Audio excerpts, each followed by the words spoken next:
অনেক দিন আগে একজন রাজা ছিল। সে রাজা অনেক মানুষকে নির্যাতন করত, কিন্তু একজন নায়ক উঠে আসে এবং সে এই নির্যাতনের অবসান ঘটায়। কিছু বোঝা এবং মূল্যায়ন করা এক জিনিস নয়। কোনো কিছু বোঝা এবং মূল্যায়ন করা এক জিনিস নয়। যেমন একটি শিশু গণিত বুঝতে পারে, কিন্তু তারা এটি পছন্দ নাও করতে পারে, তারা এটি প্রশংসা করে না যদিও এটি বুঝে। কোন হৃদয়হীন মানুষ এমন নৃশংস কাজে রাজি হতে পারে, যেখানে শুধু একজন বা দুইজন নয়, হাজার হাজার নিষ্পাপ শিশুকে হত্যা করা হয়? তারা এই নির্মমভাবে হত্যাকে তারা নীতি হিসেবে গ্রহণ করে এবং তারা বলে এটা আমাদের দেশের মঙ্গলের জন্য, এটা সম্পূর্ণ সঠিক, এটা আমাদের করতে হচ্ছে। বর্তমানে আমরা দেখতেছি, আমি দেশের নাম নিচ্ছি না, বড় বড় শক্তি হাজার হাজার লক্ষ লক্ষ শিশুদের হত্যা করছে, জীবন নির্মমভাবে কেড়ে নিচ্ছে। তারা এর জন্য অজুহাত দেয় এটা আমাদের দেশের জন্য, দেশে বাঁচানোর জন্য করতে হচ্ছে। আমরা শিশুদের হত্যা করতে চাই না, কিন্তু দেশের নিরাপত্তার জন্য, আমাদের দেশ বাঁচানোর জন্য এই পথ বেছে নিতে হচ্ছে। আমরা বাচ্চাদের হত্যা করতে চাই না, আমরা এই যোগীদের মারার জন্য এই বাচ্চাদের মারতে হচ্ছে। এভাবে অনেক পলিসি নিয়ে আসে। গল্পকে আকর্ষণীয় করতে আপনাকে কি করতে হয়? কোথাও একটু টুইস্ট এবং টার্ন করতে হয়, টার্ন যোগ করতে হয়, একটু মশলা যোগ করতে হয়, কোনো চরিত্রকে মেরে ফেলতে হয়, পর্বের শেষে একটু টুইস্ট রাখতে হয় যাতে দর্শকরা আগামী পর্ব দেখতে আসে।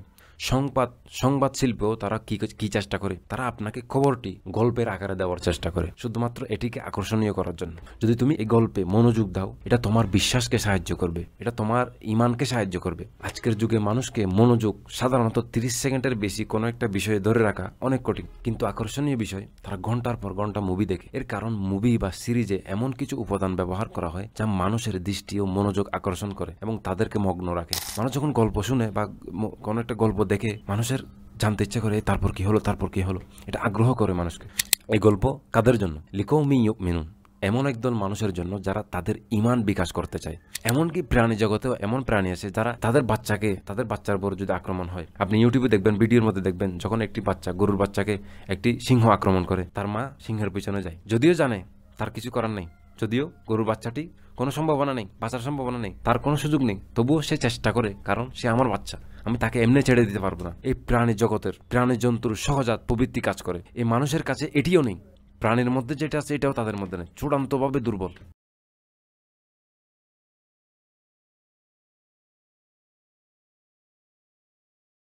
বিসমিল্লাহ ওয়াসসালাতু ওয়াসসালামু আলা রাসূলিল্লাহ ওয়া আলা আলিহি ওয়া সাহবিহি আজমাইন। আলহামদুলিল্লাহ, তাহলে আজ গল্প শুরু করব ইনশাআল্লাহ। প্রথমত একটা বিষয় বোঝা দরকার, এখানে দুইটি ভিন্ন জিনিস রয়েছে, দুইটি ভিন্ন লক্ষ্য, যা কখনো কখনো এক হিসেবে বিভ্রান্ত হয়ে যায়।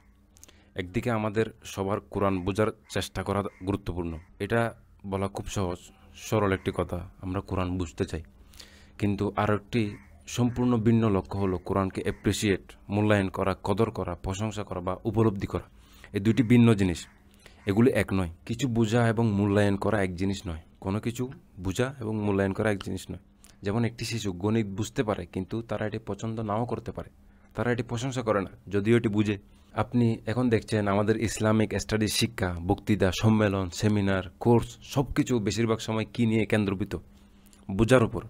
আমি এই সূরা বুঝতে চাই, আমি এই আয়াত বুঝতে চাই, আমি এই কথাটি বুঝতে চাই, এটিও গুরুত্বপূর্ণ, কিন্তু সমস্যা হলো বোঝার নিচে আরেকটি মৌলিক জিনিস রয়েছে, যেটি হলো কদর করা, মূল্যায়ন করা। আমরা এখানে কিছুটা আলোচনা করতে চাই কদর করা নিয়ে, যা আমাদের কিছুটা অনুপস্থিত। এই আলোচনা মোটেও শিক্ষামূলক উদ্দেশ্যে নয়, আমি দুঃখিত। এটি সম্পূর্ণ প্রশংসা করা বা কদর করা, মূল্যায়ন করার উপর কেন্দ্রীভূত। যদিও এখানে অনেক অনেক বিষয় শিক্ষামূলক থাকবে, কিন্তু আসলে আমাদের কাজ, আমাদের উদ্দেশ্য সম্পূর্ণভাবে কিছুর প্রশংসা করা, কদর করা বা মূল্যায়ন করা। এবং বিশেষ করে আমরা একটি জিনিসের প্রশংসা করব, তা কি? কত সুন্দরভাবে এবং কিভাবে অবিশ্বাস্যভাবে আল্লাহ একটি গল্প বলেন। আপনারা সবাই জানেন কোরআনে গল্প আছে। কোরআনে কিছু গল্পের নাম বলুন তো। ইউসুফ আলাইহিস সালামের গল্প ভালো, তারপরে আর কি আছে? ইব্রাহিম আলাইহিস সালামের গল্প, মুসা আলাইহিস সালামের গল্প, নবীদের গল্প, তাই তো? নবীদের গল্প ছাড়াও কোরআনে অনেক গল্প আছে। তাহলে কোরআনে অনেক গল্প আছে, এবং এই গল্পগুলো কি বারবার পুনরাবৃত্তি হয়? হ্যাঁ, এই গল্পগুলো অনেকগুলি, বেশ কয়েকবার পুনরাবৃত্তি হয়। একবার বলা হয়েছে, গল্পগুলি আবার বলা হয়, একই গল্প আবার বলা হয়। কিন্তু আপনার এবং আমার জন্য আকর্ষণীয় বিষয় হলো, যদি এই বইটি শুধুমাত্র শেখার জন্য হতো, যদি এই কিতাবটি শুধুমাত্র শেখার জন্য হতো, তাহলে গল্পটি বারবার বলার, উল্লেখ করার প্রয়োজন হতো না। তাহলে কোনো কিছু শেখার জন্য আপনাকে কি করতে হতো? আপনি এটি উল্লেখ করতেন কতবার? একবার, কারণ একবার দিলে তো আমরা জেনে যাব। উদাহরণস্বরূপ, যখন ইব্রাহিম আলাইহিস সালামের গল্প বলি, তখন আমরা শুরু করি কোত্থেকে? তার জন্ম শৈশব থেকে, তারপর তার ইসলামের দিকে আসা, তার ঘর থেকে বিতাড়িত হওয়া, এসব কিছু যেন একটি ক্রম অনুসারে প্রথমে এটা, তারপর এটা, তারপর এটা, তারপর এটা, আমরা ধারাবাহিক বলি। কিন্তু যদি আমরা কোরআনে দেখি, কোরআন কি ইব্রাহিম আলাইহিস সালামের গল্প এভাবে বলে? না না। আমাদের পণ্ডিতরা কি করেছেন, তারা এইসব আয়াত বিভিন্ন জায়গা থেকে, হাদিস থেকে সংগ্রহ করেছেন এবং তারা সবগুলো একত্র করেছেন। তারপর তারা ভেবেছেন কিভাবে এগুলিকে ক্রম অনুসারে ধারাবাহিক বসানো যায়, সাজানো যায়। এবং তখন আমরা পাই ইব্রাহিম আলাইহিস সালামের গল্প, তখন আমরা পাই আদম আলাইহিস সালামের গল্প, তখন আমরা পাই ইব্রাহিম আলাইহিস সালামের গল্প, তখন আমরা পাই মুসা আলাইহিস সালামের গল্প। বুঝতে পারছেন? কিন্তু কোরআন এটি করতে অস্বীকার করে। আল্লাহ গল্পটি বলেন কোরআনে এখানে একটু, ওখানে একটু, অন্য জায়গায় একটু, অন্য সূরায় একটু, এই সূরায় একটু বলছে, অন্য সূরা আর একটু। এটি আমার মতে সাধারণ পাঠকের জন্য এটা বোঝা কঠিন হয়ে যায়, বুঝতে কষ্ট হয়। এটি আমাদের জন্য কঠিন হয়ে যায়। কেন এটি এভাবে করছে, কেন এটি এভাবে ভাগ করা হয়েছে? তাই আজ আসলে একটি এমন গল্প নিয়ে, এবং আসলে পুরো গল্পটিও নয়, আজকে তো শেষ করা যাবে না, একটি গল্পের একটি পর্ব মাত্র। আসলে এটি পুরো কোরআনের সবচেয়ে বেশি বলা, সবচেয়ে বেশি আলোচনা হয়েছে এই গল্পটি। এটি একটি অধ্যায়, আমরা আজকে একটি অধ্যায় আলোচনা করব। পূর্বে আমরা ভূমিকা বলেছিলাম, অর্থাৎ আমাদের আলোচনার ভূমিকা। তো এখন গল্পটা শুরু করা যাক। এখন যে গল্পটা আজ আপনাদের সাথে শেয়ার করব সেটা কোরআনের সূরা কাসাস 28 নম্বর সূরা নম্বর 28। গল্পের প্রথম অংশ, এটা আসলে সূরার শুরু, আমরা সূরা ভিত্তিক যাব। সূরা কাসাসের 1 নম্বর আয়াত, ত সিম মিম, এগুলো তো কি আপনারা জানেন, মানে আমরা কিছুই জানি না। তারপরে তিলকা আয়াতুল কিতাবিল মুবিন, এগুলো সুস্পষ্ট কিতাবের আয়াত, যা সত্যকে পরিষ্কারভাবে প্রকাশ করে। এগুলো স্পষ্ট কিতাবের চিহ্ন। নাতলু আলাইকা মিন নাবাই মূসা ও ফিরআউনা বিল হাক্কি লিকাওমি ইউমিনুন। আল্লাহ বলেন, আমি তোমাদের কাছে কিছু ঘটনা শোনাবো, তোমাদের মূসা এবং ফেরাউনের কিছু ঘটনা বলবো, এবং আমি এগুলি তোমাদের বলবো সত্যিকারের উদ্দেশ্যে, যারা বিশ্বাস করতে চায় তাদের জন্য। বিল হাক, আমি আপনাকে এটি সম্পর্কে জিজ্ঞাসা করব। বিল হাক এর দুইটি অর্থ আছে। প্রথম অর্থ হলো আল্লাহ গল্পটি সঠিকভাবে বলবেন। প্রথম অর্থ কি? তিনি এটি সঠিকভাবে বলবেন। দ্বিতীয় অর্থ হলো তিনি এটি উদ্দেশ্যপূর্ণভাবে বলবেন। এর দুইটি অর্থ, তিনি এটি সঠিকভাবে বলবেন এবং তিনি এটি উদ্দেশ্যপূর্ণভাবে বলবেন। এটি ইতিমধ্যেই আল্লাহর গল্প বলার ধরনে অন্য সব গল্প বলা থেকে আলাদা করে দিয়েছে। কেমনে? কারণ বেশিরভাগ সময় গল্প বলা হয়, তা কি সঠিকভাবে বলা হয় না। গল্পকে আকর্ষণীয় করতে আপনাকে কি করতে হয়? কোথাও একটু টুইস্ট এবং টার্ন যোগ করতে হয়, একটু মশলা যোগ করতে হয়, কোনো চরিত্রকে মেরে ফেলতে হয় আপনার গল্পকে আকর্ষণীয় করার জন্য, তারপর তাকে আবার জীবিত করতে হয়। পর্বের শেষে একটু টুইস্ট রাখতে হয় যাতে দর্শকরা আগামী পর্ব দেখতে আসে। আগামী 2 নম্বর বই যেটা প্রকাশ হবে, পর্ব 2 নম্বর যেটা আসবে, বই 2 নম্বর যেটা আসবে, সিরিজ 2 নম্বর যেটা আসবে, মুভি পরবর্তী যেটা আসবে, সেটার প্রতি আকর্ষণ করার জন্য তারা কি করে? দর্শকদেরকে লাস্টে একটা টুইস্ট রেখে দেয়। এই জিনিসগুলি রাখতে হয়। আল্লাহ বলেন, ওনার আপনাকে আগ্রহী করার জন্য কোনো বিশেষ বিবরণ যোগ করতে হয় না। তিনি এটি যেমন আছে তেমনি সঠিকভাবে বলবেন। দ্বিতীয়ত, তিনি গল্পটি কিসের জন্য বলবেন? উদ্দেশ্যের জন্য। সাধারণত গল্প কেন বলা হয়? বিনোদনের জন্য, অথবা হয়তো আপনার দৃষ্টিকোণ থেকে আপনি একটি সিনেমা দেখতে যাবেন কারণ আপনি বিনোদন চান। এবং যাই হোক, একটি মুভি শেষ পর্যন্ত কি, এটি একটি গল্প, আপনি একটি গল্প দেখতে যাচ্ছেন, তাই না? তাই গল্পের প্রতি মানবজাতি আকর্ষণ আছে। মুভি সবসময় বের হয় এবং এগুলি দেখে মানুষ ক্লান্ত হয় না এবং বারবার ফিরে যায় আবার দেখার জন্য। এর দ্বারা কি বোঝা যায়? মানুষের গল্পের প্রতি আকর্ষণ আছে। তো বর্তমান যুগে সিনেমা আছে, পূর্বের যুগে এর পরিবর্তে কী ছিল? আগে কী ছিল? কবিতা ছিল, গল্প ছিল, উপন্যাস ছিল, বই ছিল। এবং বর্তমানে মানুষ এখন আগের মতো পড়ে না, কিন্তু এগুলো এখনও গল্পের মধ্যে থাকে। যেমন নিউজ, খবরের মধ্যে খবরকে আকর্ষণীয় করার জন্য, এমনকি সংবাদ শিল্পেও তারা কী চেষ্টা করে? তারা আপনাকে খবরটি গল্পের আকারে দেওয়ার চেষ্টা করে, শুধুমাত্র এটিকে আকর্ষণীয় করার জন্য। এখন আল্লাহ তাআলা বলেন, তিনি এটিকে একটি উচ্চতর উদ্দেশ্যে বলবেন। আল্লাহ আমাদের কী জন্য বলবেন? এই গল্পটা শুধু বিনোদনের জন্য নয়। তো সেই উদ্দেশ্যটা কি? যে উদ্দেশ্য বলবেন সেই উদ্দেশ্যটা কি? লিকাওমি ইউমিনুন। যদি তুমি এই গল্পে মনোযোগ দাও, এটা তোমার বিশ্বাসকে সাহায্য করবে, এটা তোমার ঈমানকে সাহায্য করবে। আর এটাই এই গল্পের উদ্দেশ্য। আল্লাহ আমাদের এই গল্প বলছেন কারণ এটা তোমার ঈমান গড়তে সাহায্য করবে। তো এখন আসি, তিনি কোন দুইজনের কথা উল্লেখ করেছেন। আমরা কার কার কথা উল্লেখ করেছি গল্পে? মূসা এবং ফেরৌন। আপনাদের একটু অন্যদিকে নিয়ে যাই, আপনাদের একটা কঠিন প্রশ্ন করি। আপনারা কি মুভি সিনেমা দেখেন? বাঙালি একটি ধার্মিক জাতি, ধার্মিক সম্প্রদায়। আজকের যুগে মানুষকে মনোযোগ সাধারণত 30 সেকেন্ডের বেশি কোনো একটা বিষয়ে ধরে রাখা অনেক কঠিন। কিন্তু আকর্ষণীয় বিষয়, তারা ঘন্টার পর ঘন্টা মুভি দেখে, দিনের পর দিনে সিরিজে মগ্ন থাকে। এর কারণ মুভি বা সিরিজে এমন কিছু উপাদান ব্যবহার করা হয় যা মানুষের দৃষ্টি ও মনোযোগ আকর্ষণ করে এবং তাদেরকে মগ্ন রাখে। মুভিগুলি এত আকর্ষণীয় কারণ তাদের এতে দক্ষ এডিটিং, মনোমুগ্ধকর স্টোরি লাইন, চিত্তাকর্ষক ভিজুয়াল, মিউজিক, ক্যারেক্টারের গভীরতা ব্যবহার করা হয়। এডিটিংয়ের মাধ্যমে দৃশ্যের প্রসেসিং, ট্রানজিশন এবং আবেগের তীব্রতা নিয়ন্ত্রণ করা হয়। এছাড়াও lighting, camera angle, special effect এবং সাউন্ড ডিজাইন মিলে একটি সম্পূর্ণ অভিজ্ঞতা তৈরি করে যা মানুষকে স্টোরির ভিতর টেনে নেয় এবং তাদেরকে মনোযোগ ধরে রাখে। শুরুতে একজন ব্যক্তি বলে এবং সে 30 সেকেন্ডে সিনেমায় কী হবে সব বলে দেয়। অনেক দিন আগে একজন রাজা ছিল, সে রাজা অনেক মানুষকে নির্যাতন করত, কিন্তু একজন নায়ক উঠে আসে এবং সে এই নির্যাতনের অবসান ঘটায়। আর আপনি ভাবছেন এটাই তো পুরো সিনেমা, তারা আমাকে সব কিছুই বলে দিয়েছে, কি করতে যাচ্ছে সব কিছু বলে দিয়েছে, এবং তারা শুরুতেই এটাই করে এবং পুরো সারাংশ দিয়ে দেয়। তাহলে তুমি কেন এখনও সিনেমাটা দেখছো? সব কিছু তো জেনে গেছো, তারপরও দেখছো কেন? তুমি প্রথম অংশটা দেখতে পারো, যেখানে এখানে বলে একদা অনেক দিন আগে, এবং শুধু 30 সেকেন্ডে শুনে বলতে পারো, আচ্ছা আমি তো জানি আমি কি হতে যাচ্ছে, সব কিছু তো জানি, তাহলে আমি শেষ, দেখার দরকার নেই এই সিরিজটা, পর্বটা। কিন্তু গল্পের শেষে কি হবে তার জন্য আপনি গল্পের প্রতি আগ্রহী হন না। আপনি গল্পের শেষে কি হবে, গল্পের ক্লাইম্যাক্স কি হবে এটার জন্য আপনি গল্প দেখেন না। আপনি গল্প দেখেন কি জন্য? প্রতিটি স্টেপ, প্রতিটি ধাপ, প্রতিটি স্টেপে আপনি আগ্রহ হন। যেমন ক্রিকেট খেলা দেখে, ক্রিকেট খেলা শেষে কি পরিণত হবে সেটা দেখলেই তো হয়। কিন্তু যারা খেলা দেখে তারা কি করে?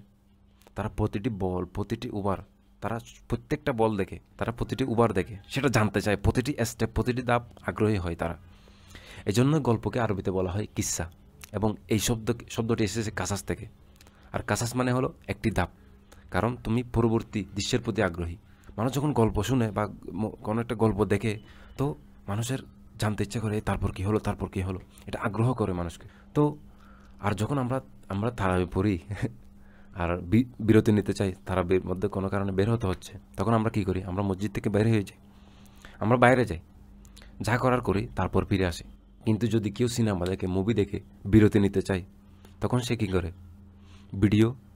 ভিডিও পজ করে, এবং সে বলে, কিন্তু অনেকজন মিলে দেখে তাহলে কি বলে, একটু অপেক্ষা করো, বা সেই ফিরে এসে আবার রিওয়াইন্ড করে।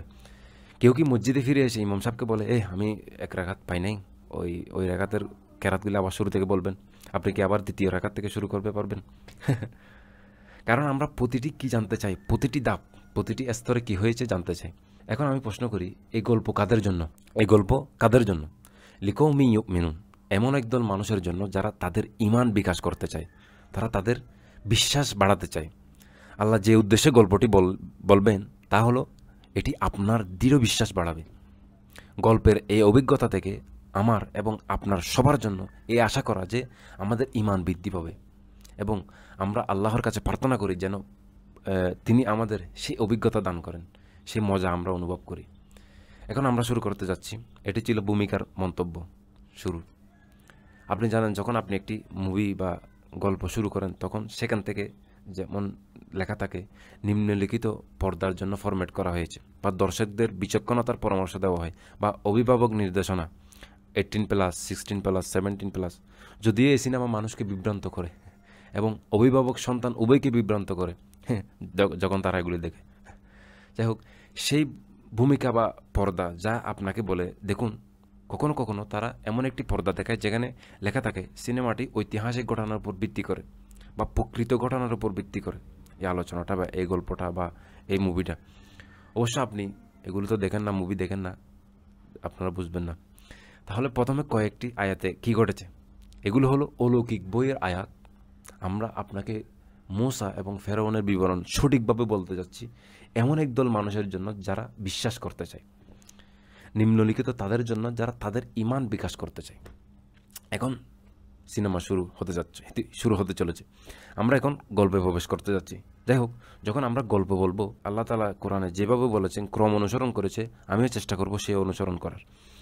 ঠিক আছে, প্রথম দৃশ্য, ক্যামেরার কালো পর্দা শেষ হয়েছে। ইন্না ফিরআউনা আলা ফিল আরদি ওয়া জাআলা আহলাহা শিয়া'আন ইয়াস্তাদঈফু তা'iফাতাম মিনহুম। কোনো সন্দেহ নেই ফেরাউনের দেশে খুব উচ্চ ক্ষমতা ছিল। আমরা কোন দেশের কথা বলছি? আমরা মিশরের কথা বলছি। ফেরাউনের দেশে খুব উচ্চ ক্ষমতা ছিল ফেরাউনের। আসুন এটি নিয়ে কথা বলি, যাতে চিত্রটি বুঝতে পারেন। প্রতিটি আয়াত একটি চিত্র আঁকছে। আপনাকে এই দৃশ্যটি আপনার মাথায় কল্পনা করতে হবে। যদি আপনার কল্পনা শক্তি ব্যবহার না করেন, তাহলে আপনি কোরআনের সৌন্দর্য, কোরআন যেটা আপনাকে বোঝাতে চাচ্ছে, কোরআনের সৌন্দর্যতা আপনি হারিয়ে ফেলবেন। যদি আপনি আপনার কল্পনা শক্তি ব্যবহার না করেন, তাহলে আপনি যা বলা হচ্ছে তার মূল্যায়ন করতে পারবেন না, অ্যাপ্রিসিয়েট করতে পারবেন না। আলা ফিল আরদ, এখানে আরবি শব্দ বা অভিব্যক্তি ব্যবহার করা হয়েছে। এটি আরবি অভিব্যক্তি। যেমন কেউ এভাবে হাঁটে, এবং যখন এই ধরনের লোকদের চোখে সংযোগ স্থাপন করার চেষ্টা করে, লোকেরা তাকায়, এবং যদি আপনি তাদের ভুলবশত আই কন্ট্যাক্ট হয় তাদের সাথে, তাহলে আপনি চোখ নামায় ফেলেন। মানে তাদের সাথে আই কন্ট্যাক্ট করাই যায় না, চোখের সাথে চোখ মিলানোই যায় না, এড়িয়ে চলে মানুষ। এবং যখন এদের সাথে উপর থেকে কেউ তাকাইছে এবং আপনি তাদের সাথে চোখে হয়েছে, আপনি ভয় পান এবং আপনি বলেন বাজে, এখান থেকে যেতে হবে, এখানে থাকা যাবে না। তো এমন ধরনের মানুষ। আরেকটি চিত্র যা আঁকা হচ্ছে, আমি চাই আপনি এটিও কল্পনা করুন। একজন রাজা তার প্রাসাদের বারান্দায় আছে, তিনি উপরে উঠে আছেন, তিনি নিচের দিকে তাকাচ্ছেন। এটি এই ফিল্মের উদ্বোধনী দৃশ্য এই ফিল্মের।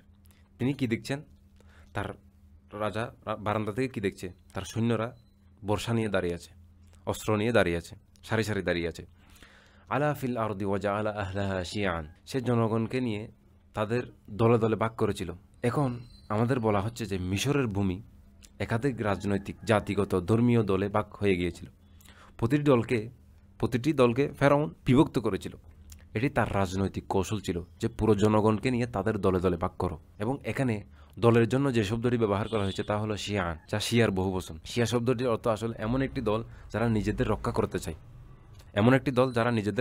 চায়, কারণ তারা অন্য দলের দ্বারা হুমকি অনুভব করে। তাই যখন একটি দল অন্য দলের দ্বারা হুমকি অনুভব করে, তখন তারা সবসময় কী নিয়ে কথা বলে, তারা কীভাবে নিজেদের রক্ষা করবে এবং অন্য দল কি করছে, এগুলো নিয়ে সবসময় আলোচনা করে। তাই আপনি শত্রুর উপর নজর রাখতে চান, এবং ফেরাউন মিশরের পুরো জনগণকে নিয়ে তাদের এই ধরনের দলে দলে ভাগ করেছিল। তাই প্রতিটি দল কার প্রতি সন্দেহপ্রবণ, প্রতিটি দল অন্য দলের প্রতি সন্দেহ করছে, তারা কি না কি করছে। এটি একটি অসাধারণ কৌশল, কারণ আপনি যদি এটি করেন, তবে আপনার দেশের জনগণ কখনোই ঐক্যবদ্ধ হবে না, একসাথে হতে পারবে না।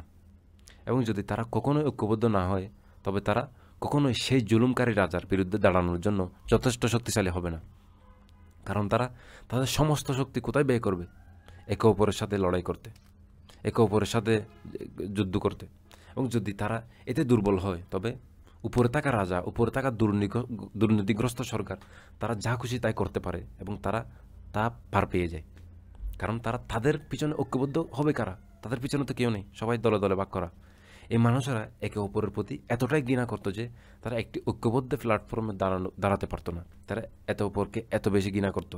আমি মনে করি এটি একটি অবিশ্বাস্যভাবে চমৎকার, দুষ্ট, জিনিয়াস কৌশল। এটি মুসলমানদের জন্য কখনো কাজে আসবে এ ধরনের কৌশল? আমরা কত দলে বিভক্ত এখন। ওয়াজাআলা আহলাহা শিয়া'আন ইয়াস্তাদঈফু তা'iফাতাম মিনহুম, সে তাদের মধ্যে একটি দলকে নিয়ে এবং তাদেরকে অস্বাভাবিকভাবে দুর্বল করে দিয়েছিল। সবাই সবার সাথে লড়াই করছিল, কিন্তু সে একটি নির্দিষ্ট দলকে বেছে নিয়েছে এবং তাদেরকে উদাহরণ হিসেবে তৈরি করেছিল। সে তাদেরকে স্টেরিওটাইপ করেছিল বা বিশেষভাবে তাদের পিছনে লেগেছিল। সে কাদের পিছনে বিশেষভাবে লেগেছিল? বনি ইসরায়েল বা ইসরায়েলীয়রা। সে বিশেষভাবে তাদের পিছনে লেগেছিল। সে কীভাবে তাদের পিছনে লেগেছিল? ইউযাব্বিহু আবনাহুম ওয়া ইস্তাহি নিসাআহুম। আল্লাহ বলেন সে তাদের শিশুদের হত্যা করত, তাদের শিশুদের জবাই করত, তাদের ছেলে শিশুদের জবাই করে। প্রতি কয়েক বছর পরে সে মিশরের ছেলে শিশুদের জবাই করত। এটি একটি ভয়াবহ চিত্র, আপনি এটি দেখাতে পারেন না। নিম্নলিখিত তীব্র সহিংসতা রয়েছে। আপনি জানেন দর্শকদের জন্য গুরুত্বপূর্ণ সতর্কবার্তা প্রয়োজন। কিছু কিছু দৃশ্য আপনি সামলাতে নাও পারেন। শিশুদের হত্যা করা এই চলচ্চিত্রের বাস্তবতা। এটি যদি সত্যি কোনো ভিজুয়াল করা হয়, ভিডিও আকারে হয়, এটা দেখানো যাবে না। 18+ দিতে হবে, 18+ না, 20+ বা 30+ দিতে হবে, কারণ বাচ্চা হত্যা করা হচ্ছে, এটা এই মুভির বাস্তবতা। কিন্তু সে কেন শিশুদের হত্যা করছে, এটি প্রশ্ন। ফেরাউন কেন এই ছেলে শিশুদের হত্যা করছে? এর দুইটি কারণ আছে। আমি চাই আপনি উভয় কারণ মনে রাখেন। দেখা যাক আপনি মনোযোগ শক্তি ব্যবহার করতেছেন কিনা। যখন আল্লাহ তাআলা বলেন তিনি গল্পটি বলবেন বিল হাক, তখন এর অর্থ কী আমি বলেছিলাম, জিজ্ঞাসা করব। 1 নম্বর, সঠিকভাবে এবং উদ্দেশ্যপূর্ণভাবে। এখন আমরা এখানে আছি, এখন ফেরাউন শিশুদের হত্যা করে, সে কেন এটি করে? আমি চাই আপনি দুইটি কারণ মনে রাখেন। একটি হলো ইসরায়েলীয়রা দাস পরিণত হয়েছিল, ইসরায়েলীয়রা দাস, এবং আমরা বলেছিলাম প্রথম পর্বে কীভাবে তারা দাসে পরিণত হলো। যখন আপনি একটি জনগোষ্ঠীকে নিয়ে তাদের দাসে পরিণত করেন, তো তারা কি তাদের প্রভুকে ভালোবাসে না ঘৃণা করে? তারা ঘৃণা করে। তারা তাদের প্রভুদের ঘৃণা করে যারা তাদের দাসত্বে পরিণত করেছে। তারা তাদের ঘৃণা করে। তারা কি করার জন্য অপেক্ষা করবে? তারা কাজ কি আর? তারা মুক্তি হওয়ার জন্য অপেক্ষা করতে পারে না যে আমি মুক্তি হব। তারা মুক্তি হওয়ার জন্য অপেক্ষা করে না। তারা কাদের ঘৃণা করে? তাদের মালিকদের। এখন আমরা পূর্বে আলোচনা করেছি, আমি আবার মানচিত্র আঁকতে চাই যাতে আপনি সবাই একই পাতা থাকি। একটি নদী আছে মিশরের, এবং ওই নদীর সবার নিচে কি? রাজপ্রাসাদ। শুরুটা রাজপ্রাসাদ, তারপরে হলো মেন শহর, তারপরে গেটো, আমি বলেছিলাম গেটো বা বনী ইসরায়েল যেখানে থাকে, বা বস্তি। রাজপ্রাসাদ, তারপরে হলো মেন শহর, তারপরে হলো গেটো, বনী ইসরায়েলদের যেখানে আটকে দেওয়া হয়েছে, এবং বনী ইসরায়েলদের চারিদিকে সেনা নিয়ন্ত্রণ আছে। সেনার নিয়ন্ত্রণে সম্পূর্ণ তাদের নিরাপত্তার মধ্যে রাখে। নিরাপত্তা মানে তাদের নিরাপত্তার জন্য না, যাতে তারা বের না হয়, তাদেরকে নিয়ন্ত্রণ করা। পানির স্রোত হলো এরকম, অর্থাৎ তারা যদি কেউ নদী দিয়ে পালাতে চায়, কারণ এদিকে তো চারিদিকে সেনা আছে, এদিকে যেতে পারবে না। যদি নদী দিয়ে পালাতে চায়, নদীর স্রোত এদিকে, তো নদী থেকে এদিকে নামবে, তার মানে মেন শহরে চলে আসবে সাঁতার কাটতে কাটতে, তারপরে কোথায় রাজপ্রাসাদে চলে যাবে। তো দিক দিয়ে পালানোর কোনো সম্ভাবনা ছিল না। তো বস্তিগুলোতে সব গরিব মানুষ বাস করে। বস্তিগুলো আসলে সেখানে দাস বাস করে। বস্তিগুলোতে কারা বাস করে? বনী ইসরায়েলদের বস্তিদের মধ্যে রাখা হতো। তো তাদের পিছনে নদী রয়েছে। যদি আপনি নদীতে যান, উপর দিকে গেলে বস্তি, এবং নিচের দিকে বয়ে গেলে শহর, এবং অবশেষে কোথায়? রাজপ্রাসাদে। এটাই মানচিত্র। তবে বস্তির ব্যাপারটি হলো, ফেরাউন যা করেছিল তা হলো বস্তিগুলির চারপাশে সামরিক চেকপয়েন্ট তৈরি করেছিল। তাই আপনি শুধু বস্তির থেকে বের হতে পারেন না। বের হতে গেলে আপনাকে সামরিক চেকপয়েন্টের মধ্য দিয়ে যেতে হবে। আপনি জানেন বিভিন্ন জায়গায় সামরিক চেকপয়েন্ট থাকে। তো ফেরাউন এভাবে চেকপয়েন্ট দিয়েছিল বনী ইসরায়েলদের বস্তির চারপাশে। তো এই দাসদের যাতে নিয়ন্ত্রণ করা যায়, তাদের বের করতে দেওয়া যাবে না। তাদের জোর করে কাজ করতে বাধ্য করা হতো ওখান থেকে বের করে। তারা কোথায় কাজ করতো? শহরে বড় বড় বিল্ডিং, আমি প্রথম পর্বে আলোচনা করেছিলাম।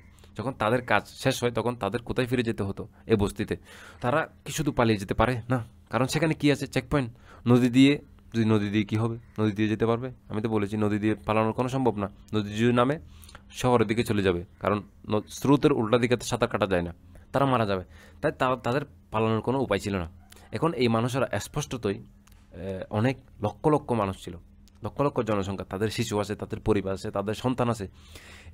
এই ছেলেরা বড় হয় এবং 17-18 বছর বয়সী হয়। অবশ্যই এই বয়সগুলি এই ছেলেদের কাজে লাগানোর জন্য উপযুক্ত, যদিও তারা এর আগে থেকে লাগাতো, আরও ছোটোবেলা থেকে একটু বড় হলে তাদের কাজে লাগিয়ে দিত। তো সে দেখছে এত বড় বয়সে, 18 বছর বয়স ধরেন একটা ছেলে, তার বাবাকে লাথি মারা হচ্ছে, থুতু মারা হচ্ছে, তার বোনকে হয়রানি করা হচ্ছে। একজন যুবকের জন্য তার বাবা মাকে এভাবে নির্যাতন হতে দেখে, তার বোনকে এভাবে হয়রানি হতে দেখে কিছু করতে পারতেছে না, এটা তার সহ্য করা সহজ না।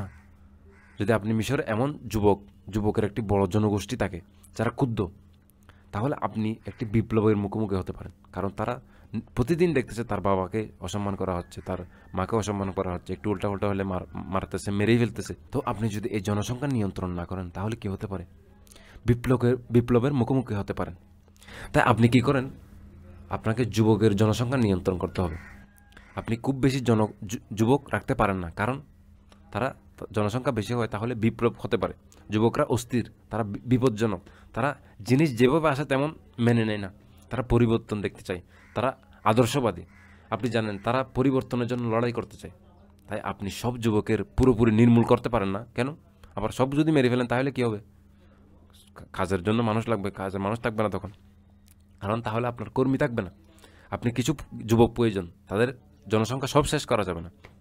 তাই ফেরাউনের শিশু হত্যার কৌশল প্রথম কারণ ছিল সে একটি বিপ্লবের ঝুঁকি নিতে পারবে না, তাই সে এই কাজটা করে।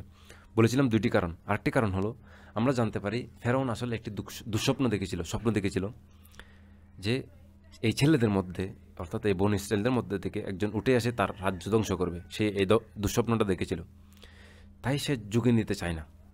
আমি সব ছেলেদের তো হত্যাও করতে পারবো না, তবে প্রতি কয়েক বছর পর পর এই ঝুঁকি নিব, অর্থাৎ প্রতি কয়েক বছর পর সব শিশু সন্তান সব মেরে ফেলবো। কয়েক বছর পর পর, প্রতি বছর মারলে তো সব মারা যাবে।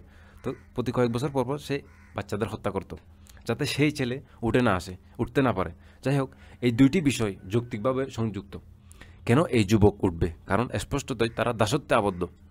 এখন বুঝেন কি বলছি। ফেরাউনের দেশে খুব উচ্চ ক্ষমতা ছিল, কেউ তার চোখের দিকে তাকাতে পারতো না, এবং তার জনসংখ্যাকে এমনভাবে দলে দলে ভাগ করেছিল যারা একে অপরকে ঘৃণা করত। আমরা ইতিহাসের মধ্যে কোন দুই দলের কথা জানি যারা একে অপরকে ঘৃণা করত? ইসরায়েলীয়রা এবং আসল মিশরীয়রা। আমরা প্রথম পর্বে আলোচনা করেছিলাম এর পিছনে কারণ কি, এবং তাদের একে অপরের থেকে আলাদা রাখত। এবং এটা আমাদের শেখায় যে ফেরাউন এক নায়ক হিসেবে থাকার জন্য নিশ্চিত করতে চায় যে তার দেশের বিভিন্ন দলের মানুষ একে অপরকে ঘৃণা করে, এবং এভাবে তারা কখন একসাথে দাঁড়াবে না এবং তাদের অধিকারের জন্য একসাথে লড়াই করতে পারবে না। কারণ তারা দলে দলে বিভক্ত, কারণ তারা কী নিয়ে ব্যস্ত থাকে? একে অপরকে ঘৃণা করতে। আর তখন সে যা খুশি তাই করতে পারে। আজকের রাজনীতিতে এটা পরিচিত মনে হয়, কি মনে হয় আপনার? বর্তমান রাজনীতিতে ব্যবহার হয়। এটাই ছিল তার নীতি। ওয়াজআলা আহলাহা শিয়াআন ইস্তাদঈফু তাইফাতাম মিনহুম। সে তাদের মধ্যে একটি দলকে বিশেষভাবে শিকার বানিয়েছিল। কাদের শিকার বানিয়েছিল? সে সময়ের মুসলিম, ইসরায়েলীয়রা বা সে সময়ের মুসলমানরা। এবং সে কীভাবে তাদের শিকার বানিয়েছিল? ইযাববিহু আবনাহুম ওয়া ইস্তাহয়ী নিসাহুম।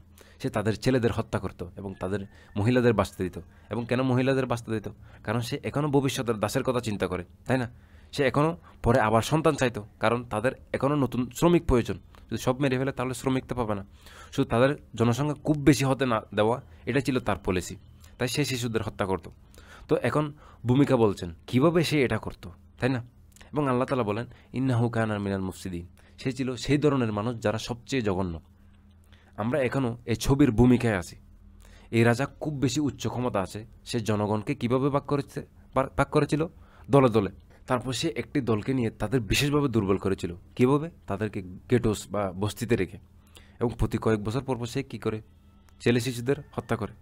তাই এই সৈন্যরা বস্তিতে প্রবেশ করে এবং তারা এই শিশুদের জবাই করে, এবং এই মানুষরা পালাতে পারে না, তারা কোথাও যেতে পারে না। ওখানে গেটের মধ্যে, বস্তির মধ্যে থাকতে হবে এবং তাদের এভাবে কাজ করতে হবে। তাদের কোথাও যাওয়ার রাস্তা নেই। তারা নদীতে যেতে পারে না এবং তারা বের হতেও পারে না, কোথাও যেতে পারে না। তারা সম্পূর্ণভাবে আটকে পড়েছে। এবং যদি কেউ কথা বলে এবং প্রতিরোধ করে, তাহলে তারা কী করবে? সৈন্যরা কী করবে?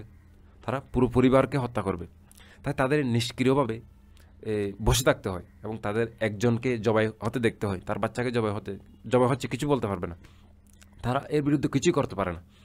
আপনি এর চেয়ে দুর্বল, এর চেয়ে কমজোর মানুষ আপনি কল্পনা করতে পারেন? এমনকি প্রাণী জগতেও এমন প্রাণী আছে যারা তাদের বাচ্চার উপর যদি আক্রমণ হয়, আপনি ইউটিউবে দেখবেন, ভিডিওর মধ্যে দেখবেন, যখন একটি গরুর বাচ্চাকে একটি সিংহ আক্রমণ করে, তার মা সিংহের পিছনে যায়, যদিও জানে তার কিছু করার নেই, যদিও গরুর বাচ্চাটি কোনো সম্ভাবনা নেই, বাঁচার সম্ভাবনা নেই, তার কোনো সুযোগ নেই, তবুও সে চেষ্টা করে, কারণ সে আমার বাচ্চা, আমি তাকে এমনি ছেড়ে দিতে পারবো না।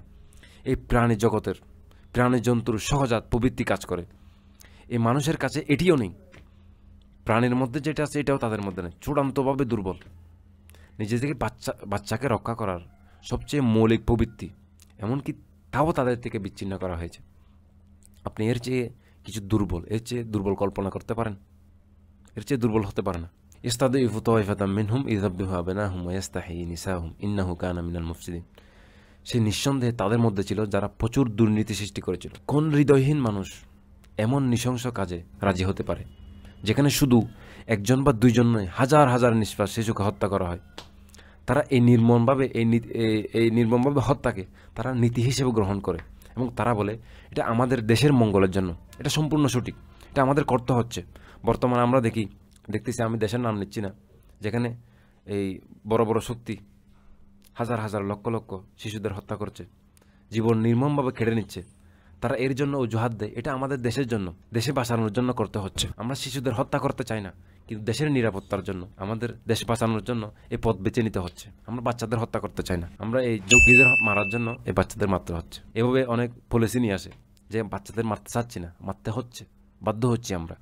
এই ধরনের মানুষ যারা প্রচুর দুর্নীতি ছড়ায়, আপনি জানেন, আপনি আমি কখনো কখনো ভাবি এই ডলারের পিছনে আপনি দেখবেন $1 পিছনে পিরামিড আছে, এবং সেখানে একটা পিরামিড দেখা যায়, এবং আমেরিকার মিশরীয় সাম্রাজ্যকে উদযাপন করে। যদি আপনি লক্ষ্য করেন, রাষ্ট্রের গুরুত্বপূর্ণ ভবন এমন স্তম্ভ থাকে যেগুলো মাঝখানে ফোলা এবং উপরে সরু, ফেরাউনের গিয়ার মতো, পিরামিডের মতো। এটা মিশরীয় স্থাপত্য।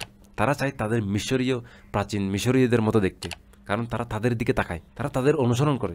তারা বলে আমরা নতুন মিশর, আমরা নতুন মহান সাম্রাজ্য। তাই মানুষ তাদের করা মন্দ কাজের দিকে তাকায় না, মানুষ শুধু তাদের তৈরি করা ভবন, তাদের সরকার, তাদের নিয়ন্ত্রণ করার কৌশল, তারা যেভাবে কৌশল অবলম্বন করে নিয়ন্ত্রণ করার জন্য, এবং এভাবে হিটলার যেভাবে নিয়ন্ত্রণ করার কৌশল অবলম্বন করে, এগুলি গ্রহণ করে। তাদের মন্দ জিনিসগুলি না দেখে তাদের কৌশলগুলি অবলম্বন করে, তাদেরকে অনুসরণ করে রোমান সাম্রাজ্য। এই ধারাবাহিকতায় বর্তমান বিশ্ব মিশরীয় সাম্রাজ্যকে অনুসরণ করে, ডাইরেক্ট বা ইনডাইরেক্ট। তো আমরা এখানে থামছি। পরবর্তী আয়াত বা পরবর্তী গল্প আমরা আগামী পর্ব আলোচনা করবো ইনশাআল্লাহ।